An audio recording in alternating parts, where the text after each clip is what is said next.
ప్రతిరోజు మన ఒంట్లో కొన్ని లక్షల మిలియన్ల సెల్స్ చచ్చిపోతూ ఉంటే కొత్తవి పుడతాయి. మన ఒంట్లో పుట్టే మన సెల్స్ని మనం ఏం పెడుతున్నాం? పూర్తిగా కెమికల్స్ కలిసిన రీఫైండ్ ఆయిల్స్, అలానే కెమికల్స్ కలిసిన ఉప్పు, పురుగు మందులు కూడిన కారం, క్యాన్సర్లు తెచ్చిపెట్టే అనేక దేశాల్లో బ్యాన్ చేసిన అజినమోటోలు, అట్లానే కార్బైడ్రేట్స్ పండించిన పళ్ళు, పురుగు మందులతో చేసిన కూరగాయలు, అలానే వాటర్ పొల్యూషన్ ప్రతి చోటకు వచ్చేసింది కదా. ఇలా ఇన్ని పెడితే ఆ సెల్కి మనం ఏ రకమైన న్యూట్రిషన్ ఇచ్చినట్టు?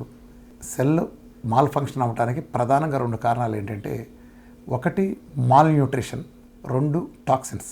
అంటే మాల్ న్యూట్రిషన్ అంటే సెల్కి ఏ న్యూట్రియంట్స్ ఇస్తే అది బలంగా చక్కగా పెరిగి దాని విధులు సక్రమంగా బాధ్యతగా నిర్వర్తిస్తుందో అలాంటి ఆహారాన్ని పూర్తిగా దూరం చేసి శరీరం ఏమాత్రం స్వీకరించలేని కెమికల్ సహిత ఫుడ్లు ఎప్పుడైతే మనం ఇస్తున్నామో ఆటోమేటిక్గా సెల్కి మాల్ న్యూట్రిషన్ వస్తుంది.